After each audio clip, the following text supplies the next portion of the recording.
Hello, everyone. I'm Danny Dixon, and I'm your moderator today. I have two blessed opportunities to be able to spend time with Mike Stroud and Shawn Freeman, candidates for Burke County Commission. Again, I've known both of these young gentlemen for a long period of time. I know their ability to perform, and I really believe in my heart, very much so, that these are both two of the best candidates and best selections that citizens of Burke County can make in the upcoming county commissioner election. So I'd like to begin with Mike. Would you give us a little bit of background? I'd like to readdress your background. Yeah, well, first of all, thank you, Danny, for being here, and thanks, Shawn, for being here, because I'm really excited just knowing that, customer service is coming back into our county. I'm coming from a business perspective. I know Shawn has got a law enforcement and Black Mountain, all the things he's accomplished. And so I'm looking forward to us all talking and getting these things out. A lot of people know me from my business at Stroud's Building Supply. They know my wife from Aldi, food store, working there. And so we're a family business, been here, 30 years doing this and business and lumber supplies and building supplies and steel trusses. And now we're just trying to give back to the community, the things that we've done, the experiences we've had. We're applying it the same way with like every blue collar working person out there, and I'm excited to share this with Shawn. That's good. Shawn, tell us a little bit about your background. So I'm from Burke County originally. I grew up, graduated East Burke in 1989. Desert Shield and Storm came up. Volunteered my services, went and served in the Gulf. Went back to Operation Southern Watch. So when the military time came up, it was like, what can I do that is very similar to what I just came from? And of course, Morgan's Public Safety offered me the opportunity here. I'm very blessed with the training I received at Morganton. I got my foot through the door, learned a lot about community policing, which gave me the mindset of law enforcement is customer service oriented.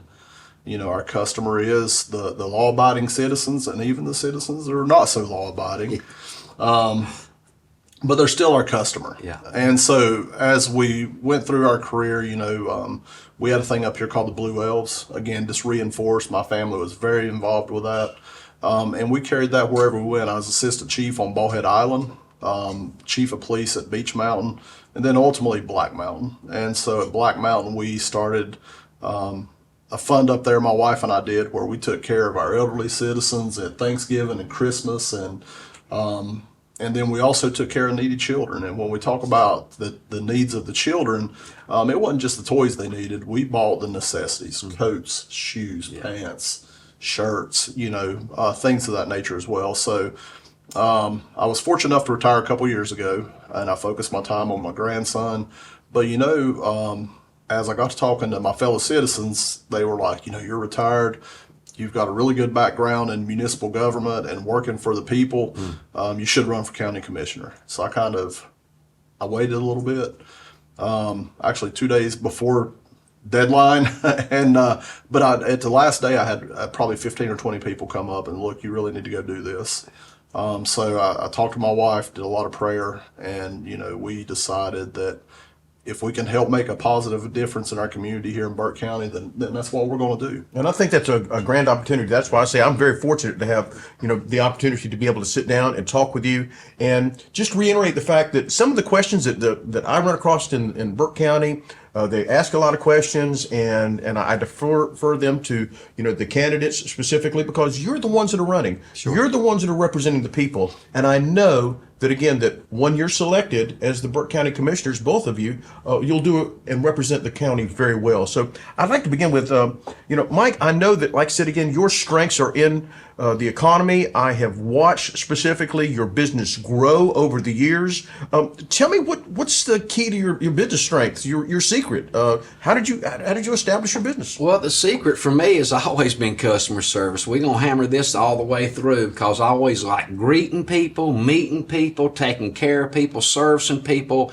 And, I've always done that wherever I've been. I've worked for Lowe's, I've worked for different companies over the years, independent companies. I've always been the person that it seemed to come along right-hand person, because they could trust me. They knew I could get things done. They knew that I was real customer friendly. That's just part of my nature. I like serving people. I like, in restaurant and all those kind of things, whatever, it comes down to that. And that's the way we've run our business. I'm there to have the best deals People say, how do you compete with Lowe's and things like that? And we've talked about this, well, it's customer service. People want to be waited on. People want to know that they got accessibility to whatever your product is, whatever you're selling, and we want to do the same thing with the county. We want people to be accessible. We want them to be friendly when they come in, know that we're there working for them. They can access us. With people like Shawn, I'm confident that we're going to have some things just like my business.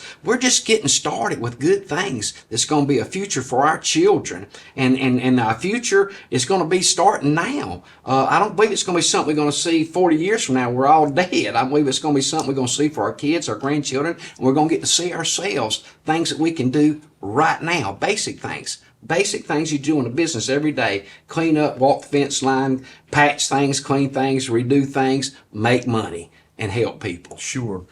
Mike, you introduced a key word and a key factor in our communities is trust. And we'll get back to that. We'll recircle about that.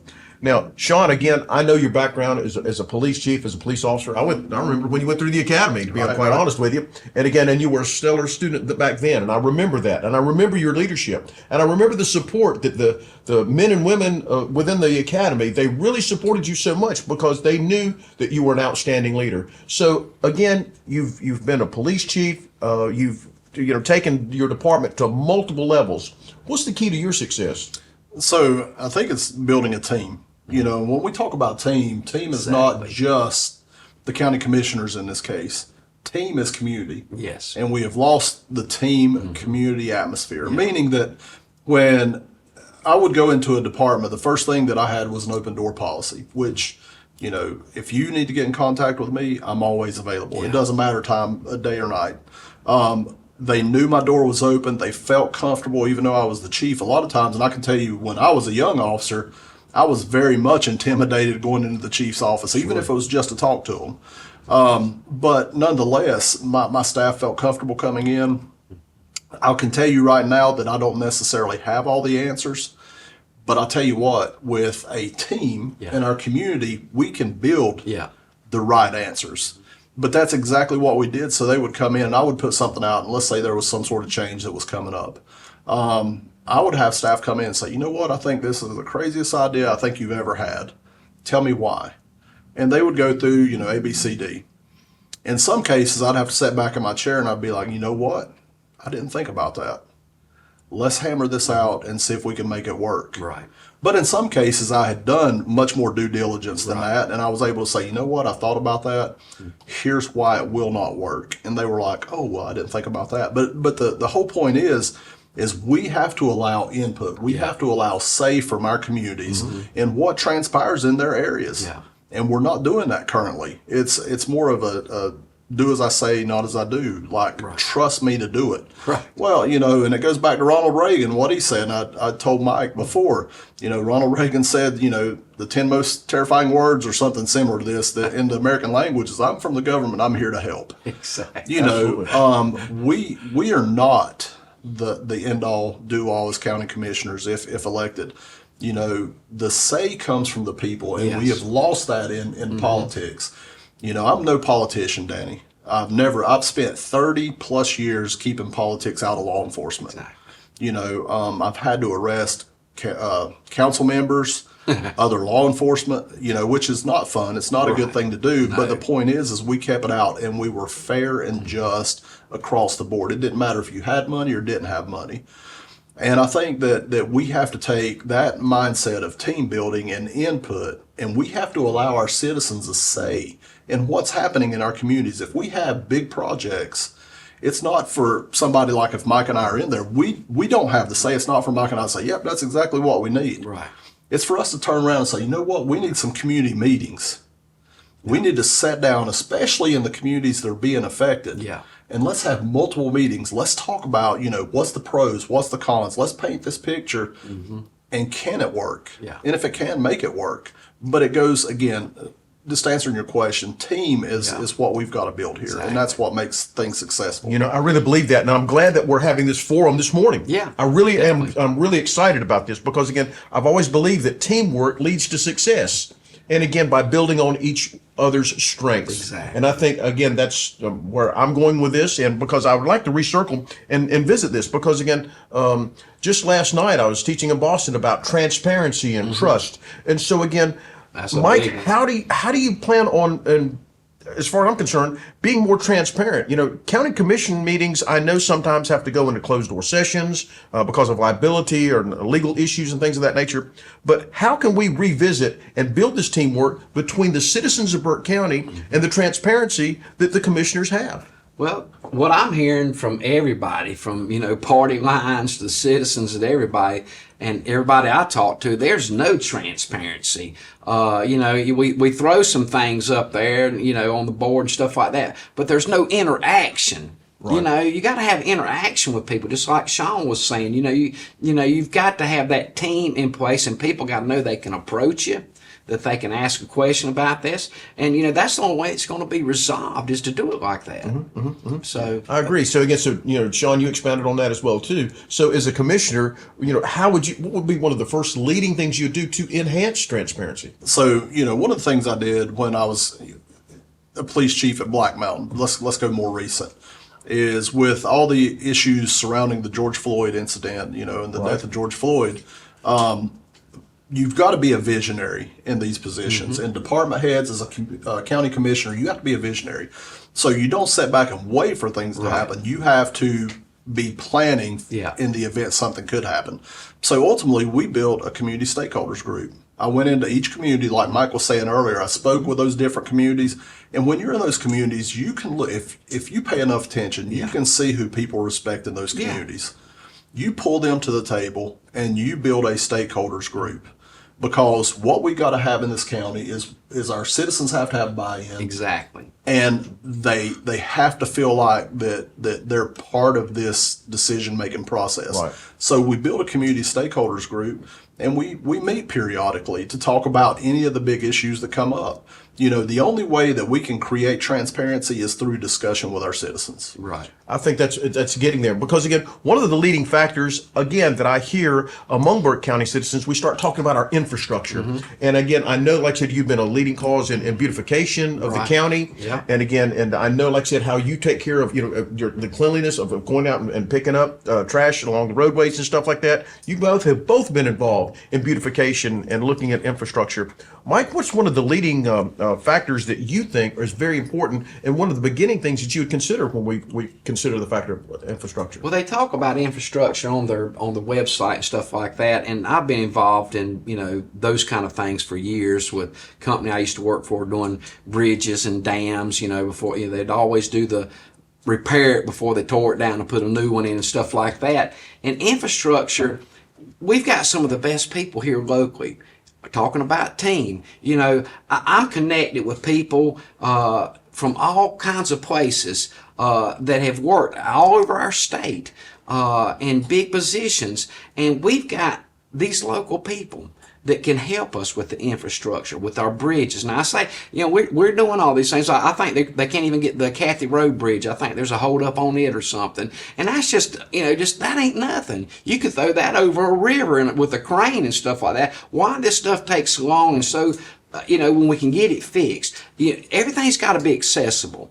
We're kind of dated. Now, you got to be able to get around. You got to be able to move. You got to be able to park and all those things. And we haven't maintained those things. That's one of the things we were talking about earlier, is we'll build it, but are we maintaining it? You can't build something you can't manage. And we've got a lack of workers out there and things like that. But the infrastructure, you get that in place, that'll create jobs. It'll create a sense of pride. I want a sense of pride. I think people are missing things because they're not painted up, they're not cleaned up, they're not cut back. The roads, you ride off the white line, because the asphalt's falling off. And I'm like, hey, let's get us an asphalt plant. Let's get us a concrete. Who's the concrete crews? All the stuff internally, and everybody else is up here worrying about taxes and all those things. And I'm worried about taxes too, but I'm worried about the maintaining. I'm worried about our families and our kids and how we can get that working. And it's got to come with being able to move around in our vehicles. That's true. So we take that. So that's where the teamwork may shift as well too,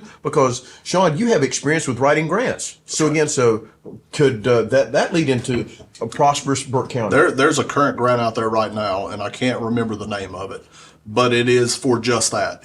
I think it's a 25% match grant where you can actually have state and federal funds come in to help pave roadways, for example. When we talk about infrastructure, there's several things in play here. The fact that people don't want to spend. There's a proposed HHS building. 60 million plus, I think is what they're estimating. There's a proposed Department of Justice Center, which would move the courthouse from downtown. I think they're saying over toward Enola Road, I think. Don't hold me to that. Another 60 plus $1 million. People want to see us take care of what we have. Yeah.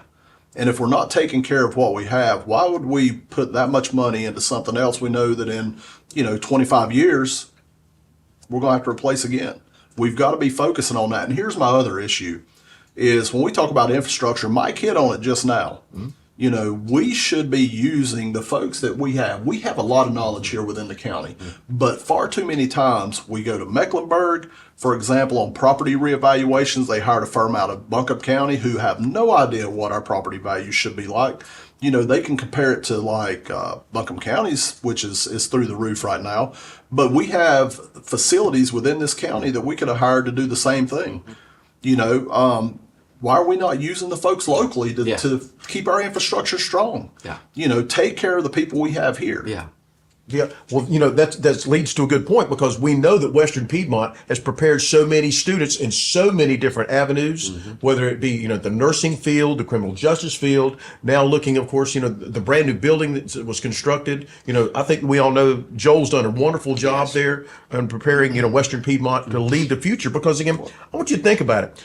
The blue collar worker here in today's society, they're struggling. You think about it, with the rates of inflation, just this morning alone, I've seen gas increase just here, 8 cents a gallon. 8 cents a gallon may not be much, but it's a lot for a lot of people that are having to live on the economy at lower wages. And again, how do we propose to be able to save them and get them involved? And think about this too, with the proposed taxing or insurance increase of 42%.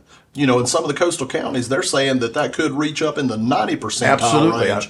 How do we expect young people to live in our communities locally, even at the high property tax rates we have? And now we're looking at taxing on 42% more of a insurance hike on that. And here's the other problem that we're talking about, Danny, is the fact that, and I'm a prime example, if you want to advance, we have to send our young people have to go outside this county. They have to go somewhere else.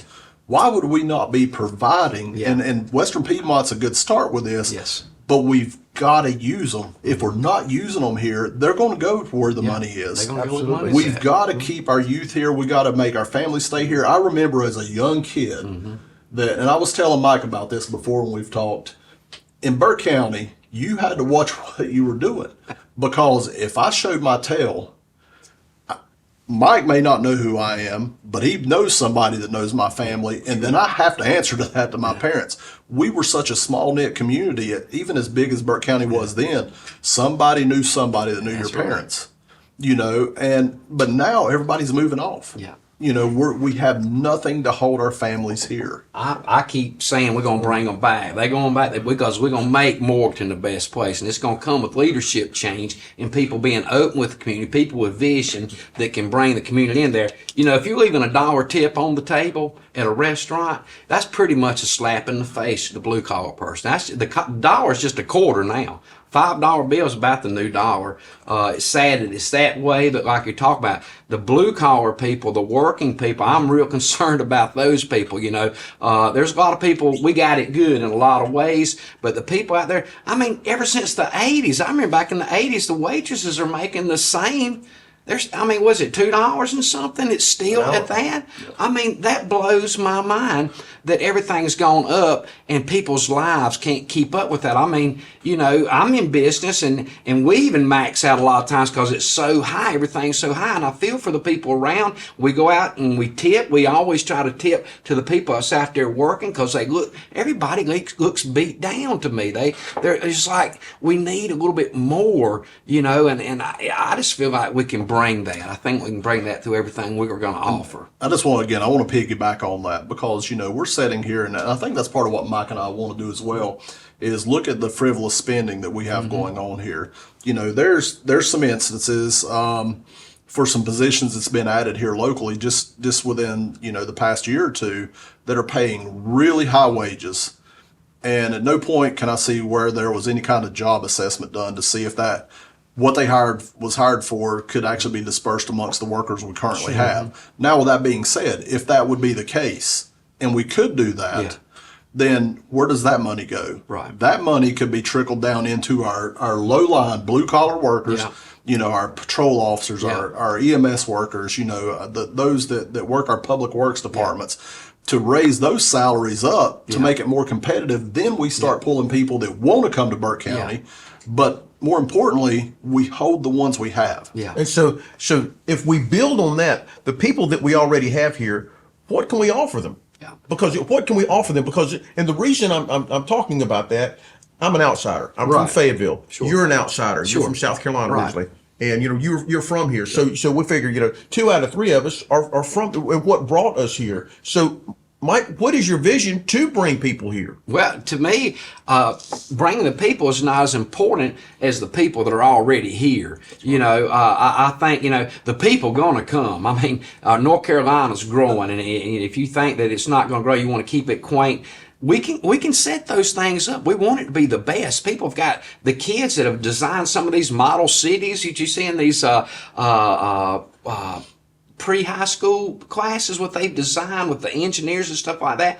I like kids that think outside the box and the innovation and the generation that's coming up. Mm-hmm. But it's got to inspire vision. I think the blue collar workers have got to, definitely the wages got to come up. We can bring the wages. It's got to be a sense of pride, in people and the way they work, that they're going to get somewhere. There's got to be pride in our law enforcement, our public safety, that, that we've missed a generation that doesn't have much respect for that. But I think that they've got to be the heroes again.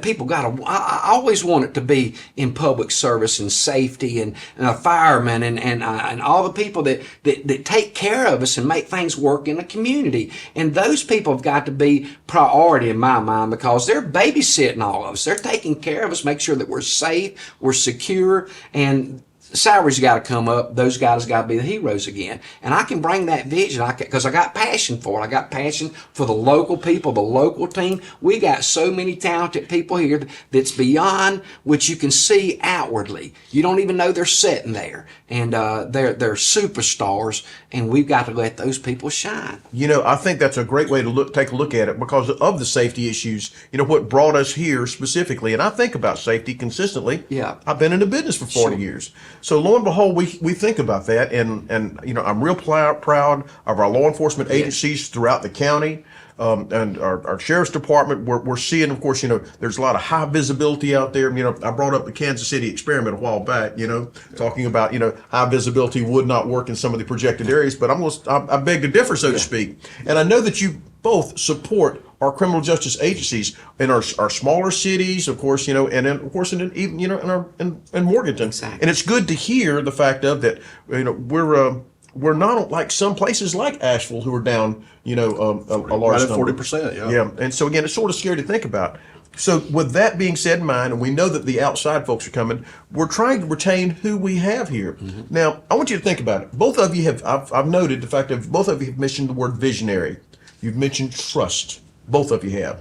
And the good thing about, looking at those terms, how do we take this a step further? Because we have the new generations coming up. Like I said, you have a grandson. I have grandsons as well, too. And they're looking and would love to stay here. So, again, what could we do? For example, Mike, what do you plan on doing for our kids? Granted, we have the YMCA, but there Well, has that's to be a good something more start. than that. Right there, the YMCA is they've a done good very start. well for us. Yeah, they have. I'm glad that we've got the YMCA here with Pfeiffer and stuff like that. We're getting ready to go to that now because of diversity and the things that they bring for everybody. But the vision for me is we got, when the kids come to town for Halloween, we have this big Halloween thing. I can't remember what they call it in the city and stuff like that. But, we had the business in town there.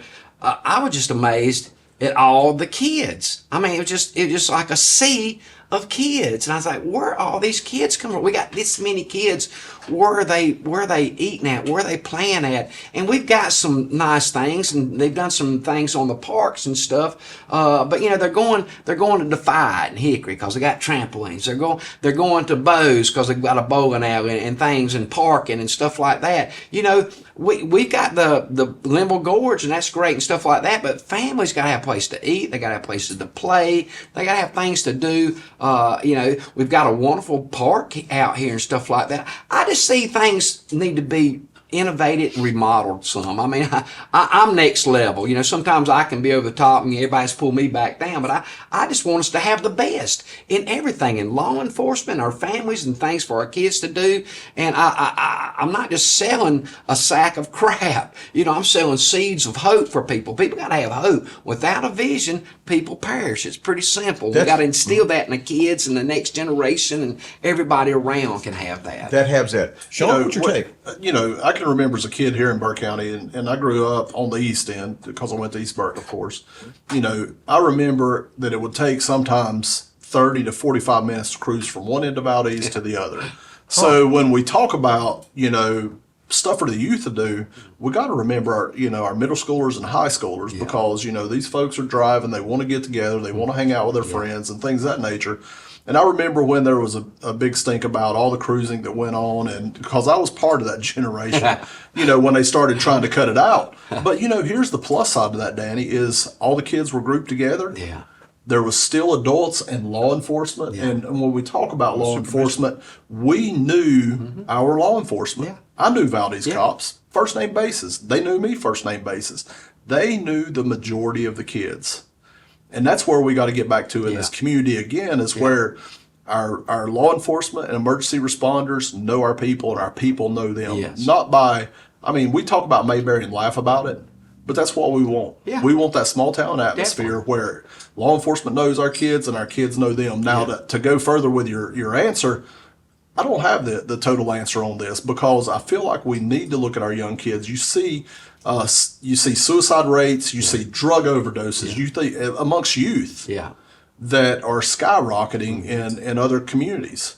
I think the true way to combat this and figure out what it is that our youth are being drawn into is we sit down and we talk to our youth. What is it you want to see in this community? What is it we can do to pull you kids together that will keep you safe, that will, draw your attention in? Sports is great. That's the first step, but I'm talking outside of school. Yeah. We got to get the input from our young adults because right now, talking to a bunch of them, they're like, well, it don't really matter what we say. Well, that's not true. Right. They're going to be our next generation. Yeah. So this is the first step in including them on how our community grows as well. Yeah. As Mike stated earlier, we have some very, very, very bright students in our school systems now. Why not give them the opportunity to have a say in how we advance our communities? Because if we want them to stay, we got to give them buy-in to stay here. Yeah. I think, like I said, again, you both have made some excellent points because, again, would you be willing to get out into the middle schools or the high schools and sit down with them and speak with them to get that feedback, understanding what they want, because, again, there's, granted, I'm glad we've got the Limble Gorge. Not everybody goes outside. There's the bowling alley we had is gone. And like I said, we go back and say, thank, God for the YMCA to be able to channel families together. Sure. And we know, like I said, restaurants are coming. We know that larger businesses are coming. So there's job opportunity for growth is here. But maintaining those kids is a big, big part of it. Oh. And so again, Mike, just considering the fact of what would you do to be able to meet with a bunch of kids, outside of maybe the school? Are you crazy? Meet with a bunch of kids? No, that's right up my alley. I love kids. I was, now this is going way back there.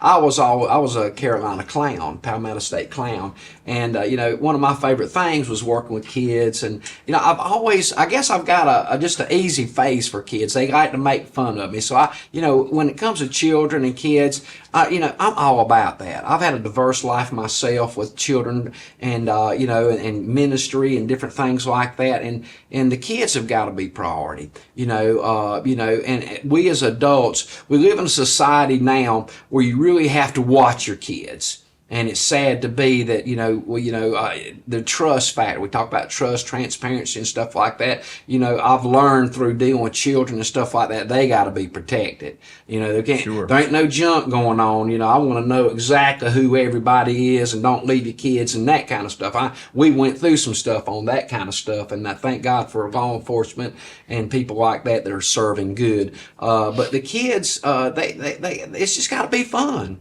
It's got to be, we got to attend to them. JJ, he's an 8-year-old. I have, he's an adopted son, and he just wants attention, like all of us. He just wants attention. If we can give our children attention, give our teachers attention, our law enforcement attention that we need to listen to them, and man, we're just family. All of us are family, and it's got to come back to that. And family communicates with one another, understands all the different issues, and when it comes to the kids and inspiring them, I think if the parents are inspired and the parents are feeling good and they feel good about their community, I believe we're going to have a better world. I do. I believe on earth as it is in heaven. I believe it's that simple, and loving each other and helping each other and having peace. At the same time, there's some things we got to do.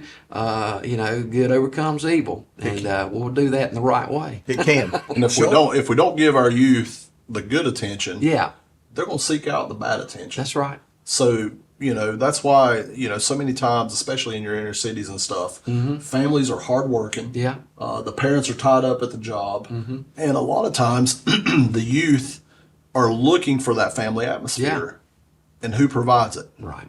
The gang does. The gang. That's how they end up in it. So we've got to channel ways to make sure they get that attention they're needing. As an assistant chief on the coast, when I was down there, my daughter and I, we would go into the schools and we would take, I'm big into history. I love history. I'm studying leadership of history and things of that nature. I would go into the schools and I would take actual, things that were used during the time periods. Yeah. And when we would get done and doing presentations, because you have to get down on whatever level and relate with those young individuals. I think far too many times as adults, we get tied up in our own lives. And we sit here and we're so used to talking to other adults, we forget how to talk to our kids. Exactly.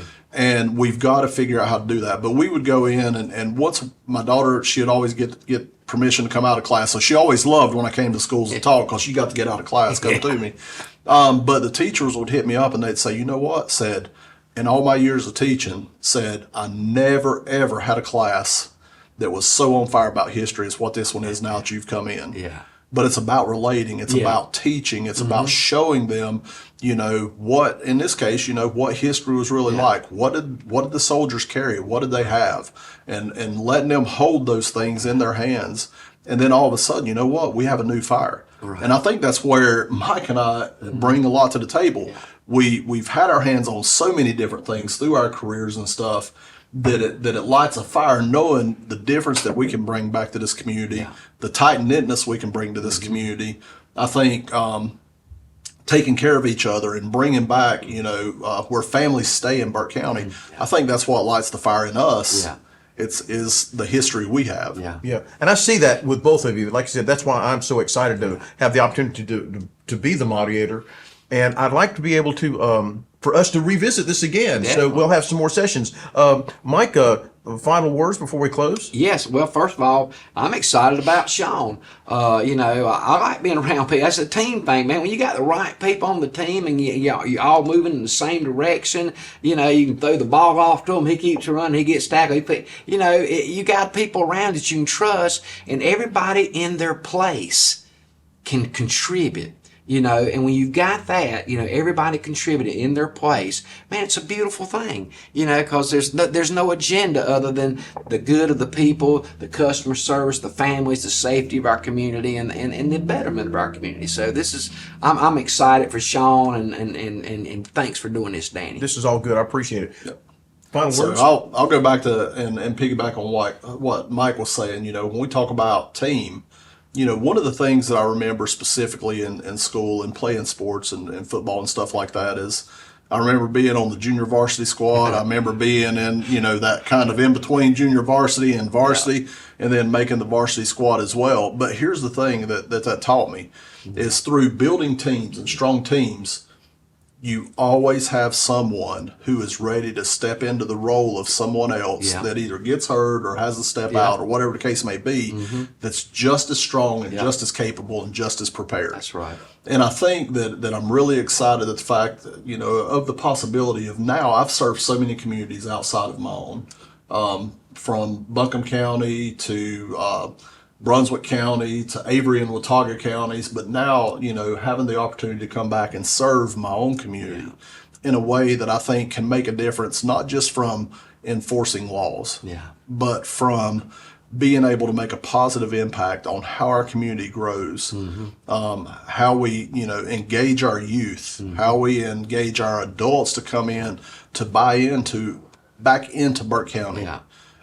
Just lights me on fire and excites me at the possibility, you know, and being able to serve the community again. I would see it as an honor to be able to come in and do that. Yeah. That's really great. I know we're having a forum at Western Piedmont in early February, and I'm looking forward to us getting together again before then and pin down some more issues, because again, I know the citizens of Burke County are excited. You know, like I said, I hear this all over the county, and I want to thank each and every one of you this morning for taking the time to spend with me so that we could turn around and get to know the candidate, so to speak. So your contract information specific, if someone wants to reach out? Yeah, if they want to find out and support, you know, do it soon, get out and vote. That's the main thing. But electmikestroud.com.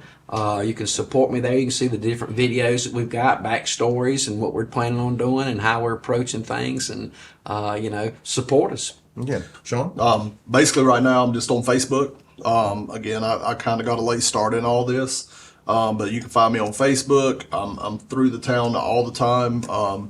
Contact me through my email, which is on my business cards and everything I'm passing out, you know, and somebody knows me. If you want to sit down and talk, I don't mind sitting down and talking to one person or 50. It doesn't matter, you know, just being able to get the message. And my big thing is, Danny, is I want to hear what everybody else is thinking.